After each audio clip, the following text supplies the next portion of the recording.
B division police સ્ટેશનમાં એક ફરિયાદ આવેલી, જેમાં ફરિયાદી અમીનાબેન અમિતભાઈ જૈન, જે ગોવિંદ બાગ શાક માર્કેટ પાસે દીપકભાઈ ઉઘાડના મકાનમાં ભાડે રહે છે.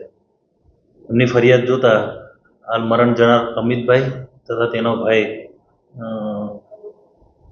એ બે જણ સામે જે આરોપી છે, તમામ લોકો એક જ જગ્યા પર ભાડે રહેતા હોય. એ દરમિયાન ગઈકાલે મરણ જનારનો ભાઈ આકાશ છે, જે આકાશની પત્ની છે, એ રીસેને પિયર જતી રહી હોય, જેથી ગુસ્સામાં આકાશ બપોરે બૂમાબૂમ કરતો હોય ઘરમાં. જે આધારે હાલના આરોપી છે જે વિજય, એને બપોરે બોલાચાલી થઈ, કેમ બૂમાબૂમ કરે છે, બૂમાબૂમ ના કરે છે, એ બાબતે બોલાચાલી થયેલી. ત્યારબાદ રાત્રિના આશરે 9-1 વાગ્યાની આસપાસ અમિતભાઈ છે, જે આ લોકોનું તમામનું કોમન ટોયલેટ બાથરૂમ છે, એ ટોયલેટ બાથરૂમની અંદર બાથરૂમ ગયેલો હતો.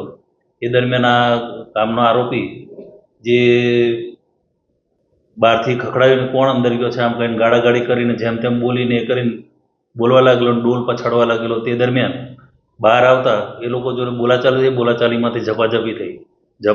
એ દરમિયાન આ જે છોટું જે એના જે બનેવી છે વિજય, ત્યાં આવી જતા બંને જણ મારકૂટ કરવા લાગ્યું, જેથી જે અમિતભાઈ છે મરણ જનાર, એનો ભાઈ અશોક અને એનો ભાઈ આવી જતા ઉગ્ર મારામારી થતા. એ દરમિયાન આ કામનો જે આરોપી છે સંજય ઉર્ફે છોટું જે આરોપી છે, એ આરોપીએ અચાનક છરી કાઢી અને બંનેને આડેધડ પેટના ભાગે અને પગના ભાગે છરીઓ મારી દીધી અને ત્યાંથી જતા રહેલા. તે દરમિયાન 108 બોલાવી અને બંને ભાઈઓને સિવિલ હોસ્પિટલ ખાતે 108માં રવાના કરેલ. પણ તે દરમિયાન બંનેના મરણ ગયેલું હોય એ બાબતની ફરિયાદ પોલીસ સ્ટેશનમાં નોંધાતા BNSની કલમ 103(1)54 તથા 296B મુજબ ફરિયાદ દાખલ કરવામાં આવેલી છે અને તેની તપાસ પોલીસ ઇન્સ્પેક્ટર રાણે સાહેબ કરી રહ્યા છે.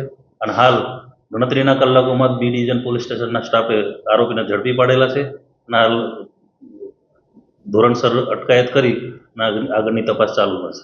આરોપીમાં જે સંજય ઉર્ફે છોટું છે, જેની ઉંમર આશરે 24-25 વર્ષની છે, અને એના જે બનેવી છે વિજય, એની ઉંમર 33 વર્ષની છે, અને એ લોકો ઇમિટેશનના મજૂરી સાથે સંકળાયેલા છે. ફરિયાદી પણ શું બાબત આરોપીઓ છે જે દારૂનું વેચાણ કરતા એવો પરિવારનો ના, એવું હાલ સુધી કોઈ તપાસમાં ખુલેલું નથી, પણ આગળ વધારે તપાસમાં હાલ તપાસ ચલાવી રહ્યા છે. એ તપાસમાં વધુ ખુલેથી આગળ જાણવું પડશે. હાલ એવી કોઈ તથ્ય મળી નથી જાણવા. સાથે સાથે વાત કરી અંદાજે કેટલા ઘા માર્યા છે લોકોએ? 5-6 ઘર જેવા મારેલા છે. હાલ સુધી તો ગુનાહિત ઇતિહાસ નથી ધરાવતો, વર્ષોથી અહીં રહે છે. આરોપીઓ જે છે એ મૂળ જોનપુર ઉત્તર પ્રદેશના છે, અને જે મરણ જનારને ફરિયાદી જે છે એ લોકો મધ્યપ્રદેશના છે.